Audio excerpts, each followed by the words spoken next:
and welcome, dear students. Hope you are fine and are doing well at your homes.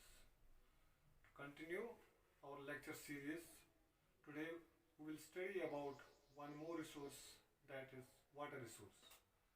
Yes, students, surely today we are going to study about water resource. It is chapter number 3 of your geography book. So let us start today's class with an introduction to the water resource. Water, as we know, is an important constituent of life supporting system, like other resources, for example, soil, air, etc. So let's have a look at this resource, its importance. So water, as we know, covered a maximum part of Earth's surface. That's why sometimes Earth is called as blue planet. जैसे कि आपको पता है, जैसे 3/4 of Earth's surface is covered with water.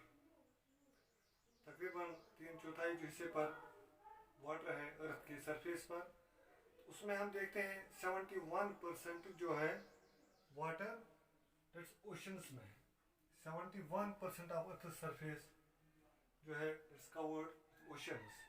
Oceans आप जानते हैं, oceanic water वो इस्तेमाल नहीं कर सकते हैं क्योंकि सैलिन है, इसमें सॉल्ट ज़्यादा होता है, तो वो हम डायरेक्टली इस्तेमाल नहीं कर सकते. जो 3% रहते हैं, तो अगर हम देखेंगे ये 71% जो है, ये टोटल जो बनता है ये 97% of the total water. 97% of the total water जो अर्थ सरफेस पर मौजूद है, उसका 97% ओशंस में है. यानी उसको हम डायरेक्टली इस्तेमाल नहीं कर सकते पीने के लिए या बाकी पर्पस के लिए. तो फिर रहते हैं 3%, उसमें 2% जो ग्लेशियर्स में है, ग्लेशियर्स की सूरत में हमारे सामने यहाँ आइस केप्स है. तो फिर रहता है 1%, वो हम इस्तेमाल कर सकते हैं, पोर्टेबल वाटर है, तो हम उसको मुख्तलिफ पर्पस के लिए इस्तेमाल करते हैं. तो उस 1% में हम देखते हैं सरफेस वाटर भी है और ग्राउंड वाटर भी है. Surface water that's water running in the form of reverse, springs extra, इसी तरह लेक्स. तो जो दूसरा है ग्राउंड वाटर, तो जो ज़मीन के नीचे जो वाटर है, तो उस वो भी इसी में आता है. तो ये हम पीने के लिए इस्तेमाल कर सकते हैं या हम मुख्तलिफ और पर्पस के लिए भी इस्तेमाल कर सकते हैं. लेकिन जो वाटर हमारे पास अवेलेबल है, चूँकि आप जानते हैं उसकी जो कंजप्शन है दिन ब दिन बढ़ती जा रही है बिकॉज ऑफ वेरियस रीजन्स. जैसे आप देखते हैं पॉपुलेशन बढ़ रही है, इस तरह इंडस्ट्रियलाइजेशन हो रही है, डेवलपमेंट हो रही है, लोगों का लाइफस्टाइल जो है वो चेंज हो रहा है. तो इस तरह जो कंजप्शन ज़्यादा से ज़्यादा बढ़ रही है, तो उसकी वजह से जो डिमांड भी ज़्यादा बढ़ती है. क्योंकि जब हम ज़्यादातर देखते हैं जो वाटर, फ्रेश वाटर जो होते हैं, वो प्रेसिपिटेशन के सूरत में हमारे सामने होती है. तो इस तरह जब हम देखते हैं कि वेरिएशन एक रीजन से दूसरी रीजन में जो वेरिएशन ऑफ प्रेसिपिटेशन होती है, रेनफॉल होती है, तो उससे भी कहीं हम किसी जगह ज़्यादा पानी होता है और किसी जगह कम पानी होता है, जो मुख्तलिफ फैक्टर्स होते हैं. इसकी वजह से आज हम मुख्तलिफ वाटर डिस्प्यूट्स देखते हैं या वाटर क्राइसिस देखते हैं.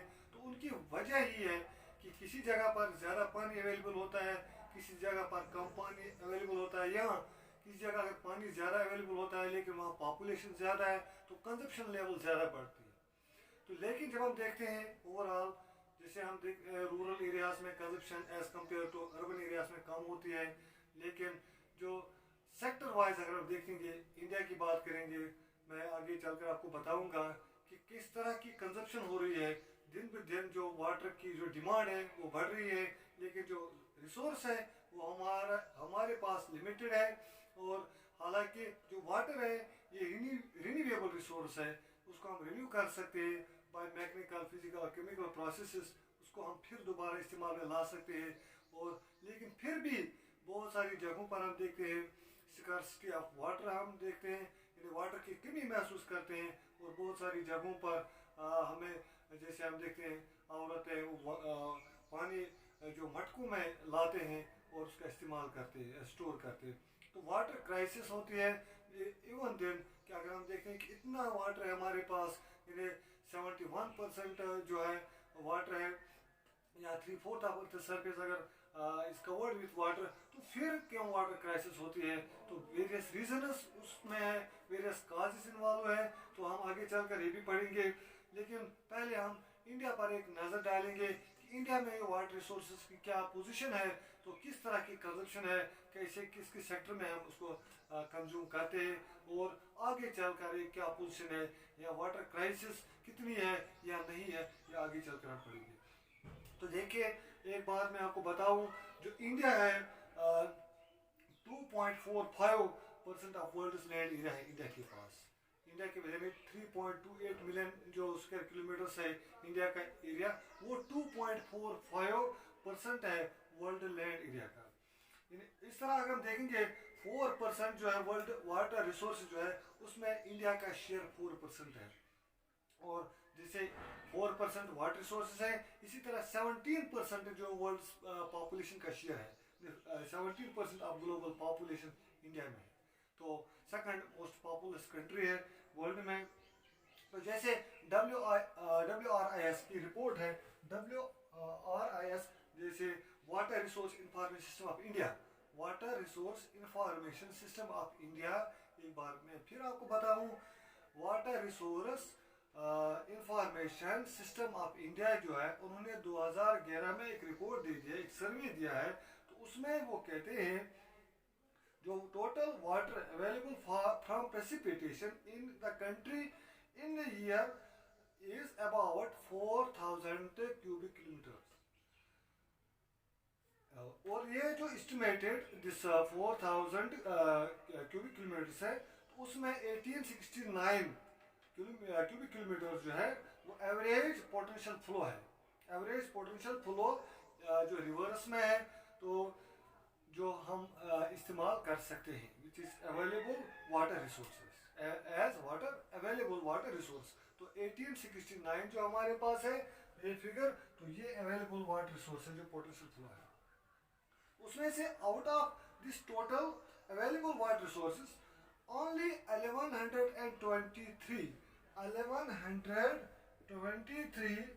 क्यूबिक किलोमीटर जो है वो हम यूटिलाइज कर सकते हैं, दैट इज यूटिलाइजेबल, यही हम यूटिलाइज कर सकते हैं। जैसे हमने पहले क्लास में कहा कि बहुत सारी चीज़ों की ज़रूरत पड़ती है, रिसोर्स को हम इस्तेमाल करते हैं, हमें टेक्नोलॉजी की ज़रूरत पड़ती है, हमें वो उसके लिए इंस्टीट्यूशंस क्रिएट करने पड़ते हैं ताकि हम इस रिसोर्स को फिर इस्तेमाल कर सकते हैं। तो इस कुछ वजूहात की बिना पर हम सिर्फ उसका 1123 क्यूबिक किलोमीटर का इस्तेमाल कर सकते हैं, वो यूजेबल है।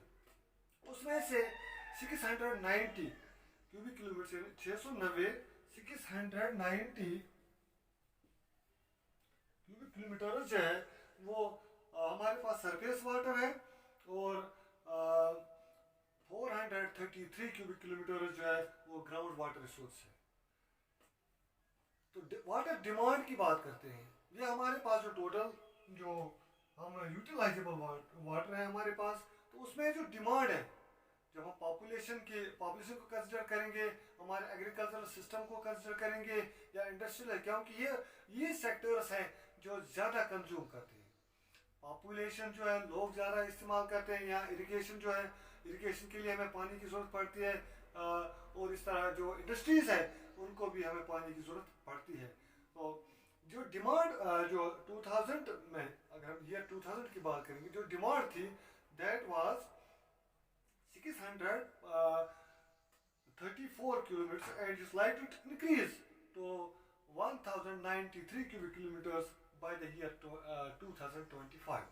यानी 2025 तक जो डिमांड हमारी बढ़ेगी वो 1093।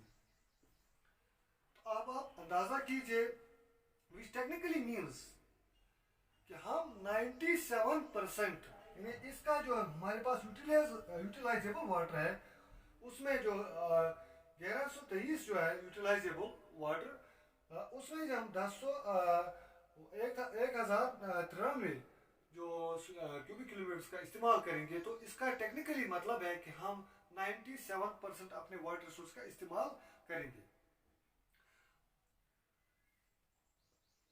और इसके बाद आप देखेंगे क्राइसिस शुरू हो जाएगी, क्योंकि हमने जब 97% का जो यूटिलाइजेबल वाटर सोर्स है उसका इस्तेमाल किया, तो उसके बाद फिर चूँकि डिमांड ये रुकती नहीं है, डिमांड बढ़ती है, पॉपुलेशन ग्रो होती है, इंडस्ट्रियलाइजेशन होती है, एग्रीकल्चरल एक्सपेंशन हो रहा है, तो उसकी वजह से क्या होता है, डिमांड बढ़ती जा रही है। और विद द रिजल्ट आज हम जो देखते हैं वाटर क्राइसिस हो रही है और स्कार्सिटी ऑफ वाटर हम महसूस करते हैं।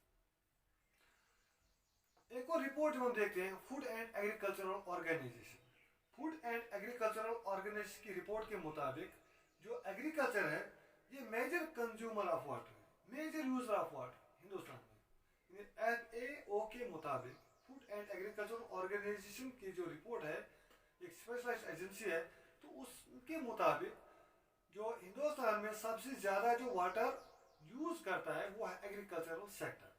तो एग्रीकल्चर में आप देखते हैं, जैसे मैंने कहा, इरिगेशन के लिए हमें काफ़ी पानी की ज़रूरत पड़ती है, क्योंकि इंडिया जो है मोस्टली एग्रीकल्चरल कंट्री है, तो ज़्यादातर यहाँ लोग एग्रीकल्चर पर डिपेंड है। तो इस तरह जो एग्रीकल्चर ये मेजर कंज्यूमर है या मेजर यूज उसमें वाटर का होता है, और ये तकरीबन 90% agriculture uses almost 90% of the total water resource of India. इसी तरह जो डोमेस्टिक जैसे घरेलू इस्तेमाल हम करते हैं वाटर का, जैसे खाना पकाने के लिए या नहाने के लिए, कपड़ा धोने के लिए, यानी कुकिंग, ड्रिंकिंग, है ना, तो ये सब जो चीज़ें हैं घरेलू इस्तेमाल, ये 8% है, तकरीबन ऑलमोस्ट ये 8% है। और इस तरह जो इंडस्ट्रीज़ है जो कंज्यूम करती है वो तकरीबन 2% है। तो इंडस्ट्रीज़ इस तरह जो हमारे पास जो टोटल वाटर रिसोर्स अवेलेबल है उसमें सबसे जो मेजर कंज्यूमर है वो एग्रीकल्चर है, उसके बाद फिर डोमेस्टिक यूज़ होता है, और उसके बाद फिर जो होता है तीसरा सेक्टर दैट इज इंडस्ट्रीज। क्योंकि आप देखते हैं पॉपुलेशन काफ़ी ज़्यादा है, हिंदुस्तान की second most populous country world में है, तो उसमें क्या होता है पॉपुलेशन जब बढ़ती है तो बढ़ती पॉपुलेशन के साथ साथ जो डिमांड्स हैं वो बढ़ती है। और दूसरी तरफ हम देखते हैं वो जो तरक्की हो रही है, डेवलपमेंट हो रही है, उससे लोगों का जो स्टैंडर्ड है वो चेंज होता है, जो लिविंग स्टैंडर्ड है, लाइफ स्टाइल है वो चेंज होता है। It also demands more water.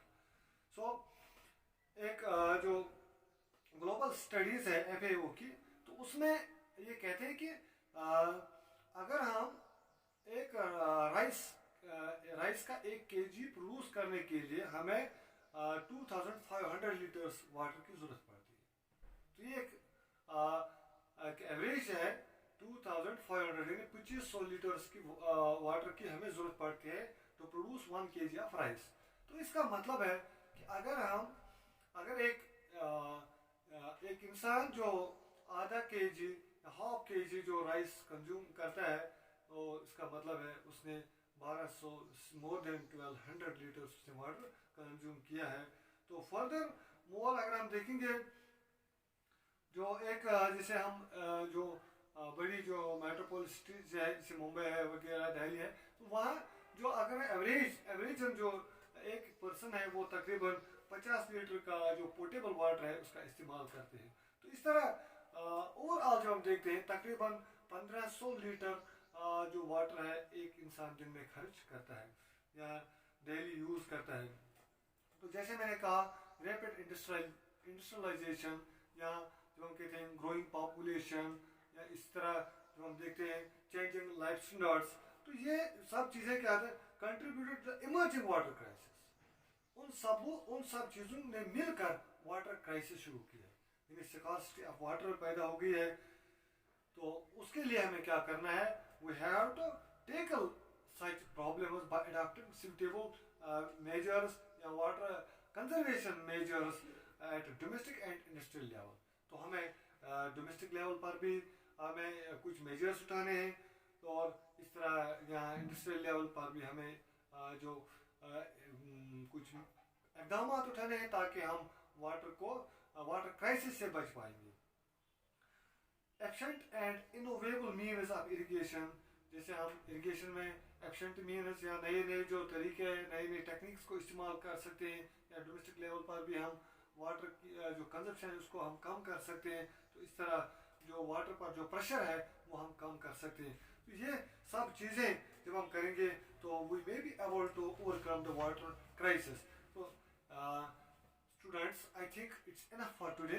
In my next class, जो दूसरा क्लास होगा, तो उसमें मैं आपको बताऊंगा जो वाटर स्कैर्सिटी क्या होती है और वो क्यों कैसे है, हिंदुस्तान में किस तरह की वाटर क्राइसिस है, या पूरे वर्ल्ड में किस तरह की वाटर क्राइसिस है, और क्या वजूहत की क्या काजेस है, और हम इस पर कैसे काबू पा सकते हैं, क्या क्या मेजर्स उठा सकते हैं। और आई थिंक आज के लिए काफ़ी है। शुक्रिया, थैंक्स वेरी मच।